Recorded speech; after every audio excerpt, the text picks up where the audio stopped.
ایک دوسرا بھائی تھا، وہ تھا عبد الرحمن بن ابی بکر، اور وہ ایسا بھائی تھا کہ اس کی ماں اور سیدہ عائشہ کی ماں بھی سیم تھی.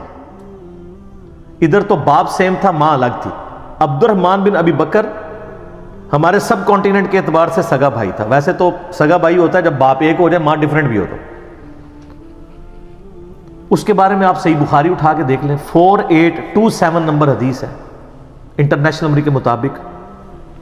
مروان جب حجاز کا گورنر ہوتا ہے، مسجد نبوی میں خطبہ دیتے ہوئے وہ بار بار یزید ابن معاویہ کا ذکر کرتا ہے تاکہ وہ بیعت لے حضرت معاویہ کے بعد ان کے بیٹے کے لیے.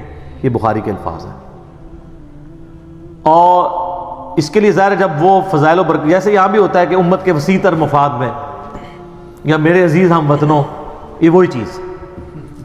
تو اللہ تعالیٰ نے امیر المومنین کو یہ بات سجھائی ہے. اچھا، یہ بخاری میں بھی حدیث ہے، اور یہ آپ کو ڈھونڈنا کوئی مشکل نہیں ہے. آپ تفسیر ابن کثیر کھول کے سورۃ الاحقاف پارہ نمبر 26 میں آیت نمبر 17 کے کانٹیکسٹ میں بخاری کی حدیث اور جتنی اور حدیثیں ہیں، یہ حدیث المستدرک للحاکم کے اندر بھی موجود ہے بڑی ڈیٹیل کے ساتھ، اور یہ حدیث سنن نسائی الکبریٰ کے اندر بھی موجود ہے بڑی ڈیٹیل کے ساتھ.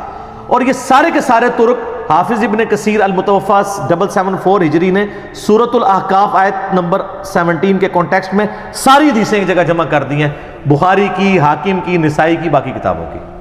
پہلے میں بخاری والا حصہ بتاتا ہوں آپ کو. تو بخاری کے الفاظ ہیں، عبد الرحمن بن ابی بکر کھڑے ہوئے اور انہوں نے اس حاکم وقت کو کچھ کہا.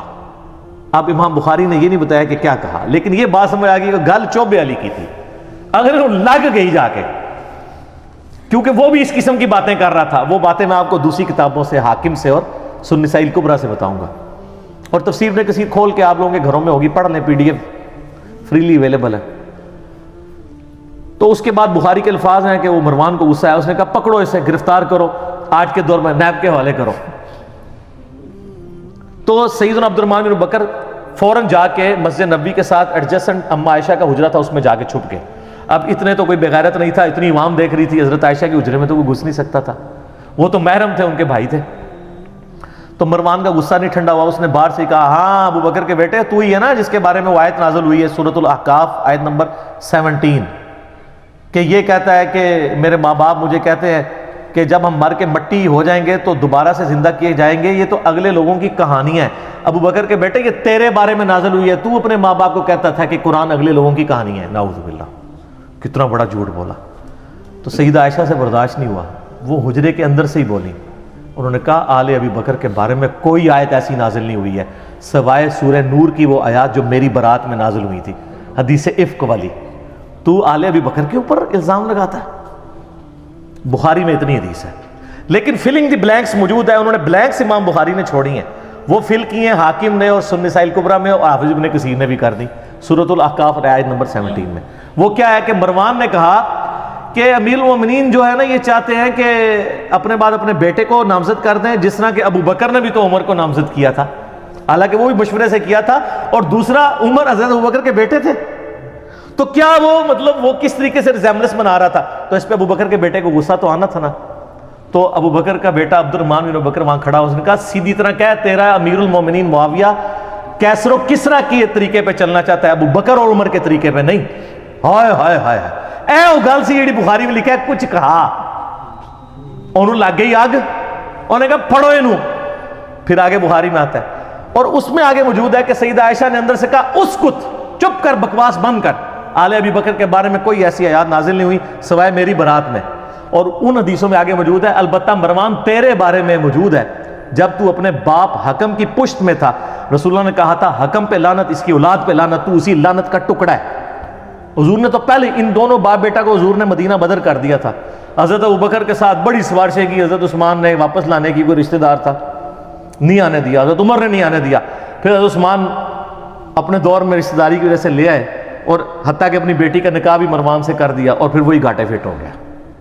اسی کی وجہ سے مسلمان رعایا پھر حضرت عثمان کے خلاف ہوگی. ایک تلخ حقیقت ہے. یوٹیوب پہ میرا کلپ دیکھ لیں، حضرت عثمان کی شہادت کے اصلی اسباب، جعلی اسباب نہیں جی عبداللہ بن سبا تھا، 40,000 صحابہ اس کے پیچھے لگ گئے، یعنی حضور کے تربیت یافتہ صحابہ 40,000، ایک ابن سبا نے ان کی مت مار دی. بالکل جھوٹ ہے. میں نے بخاری مسلم سے اپنے پمفلٹ میں جس کا تعارف میں اینڈ پہ کرواؤں گا, یہ سارا کچھ کھول دیا ٹروتھ. اچھا اب ظاہر ہے جب یہ دشمنی ہو تو آپ کیا سمجھتے ہیں دشمنی ختم ہوتی ہے؟ ساری اہل سنت کی تاریخی کتابیں جن کا میں نے حوالہ دیا اس میں ملتا ہے کہ عبد الرحمن بن ابی بکر پھر جا کے چھپ گئے. کچھ عرصے بعد کسی غار سے ان کی لاش ملی, وہ لاش لا کے پھر مکے میں لا کے دفنایا گیا ان کو قبر پہ, قبر کے اندر. اب ظاہر ہے کہ یہ غار میں ایک بندہ چھپا ہو, وہاں سے لاش ملے تو نامعلوم افراد, چند نامعلوم افراد نے, اور وہ نامعلوم افراد کون سے ہو سکتے ہیں؟ ظاہر ہے جو اس سسٹم کے بینیفیشری تھے. ہم نام نہیں کسی کا لیتے, جہاں نام تھا میں نے نام لے کے کہا, جہاں نام نہیں ہے صرف نامعلوم افراد ہیں, وہ آپ کو خود پتہ چل رہا ہے کون نامعلوم افراد ہیں. حتیٰ کہ جامعہ ترمذی میں موجود ہے 1055 نمبر حدیث انٹرنیشنل نمبر کے مطابق, اما عائشہ عبد الرحمن بن ابی بکر کی قبر پہ آئیں, روئیں, وہاں پہ آ کے اشعار پڑھے. وہ بڑے دردناک عربی کے اشعار ہیں کہ ایک زمانہ تھا اے میرے بھائی, ہم اکٹھے ایک گھر میں رہتے تھے, ہم نے کبھی سوچا بھی نہیں تھا ہم ایک دوسرے سے کبھی جدا بھی ہوں گے, اور آج یہ حالت ہے کہ ہمیں یہ یاد بھی نہیں کہ ہم دونوں اکٹھے تھے. اور اگر میں تیری موت کے وقت تیرے پاس موجود ہوتی اور ساتھ یہ کفن دفن والا معاملہ کرتی تو میں تیری قبر پہ بھی نہ آتی, چونکہ تو میری غیر موجودگی میں فوت ہوا ہے اس لیے میں تیری قبر پہ آئی ہوں.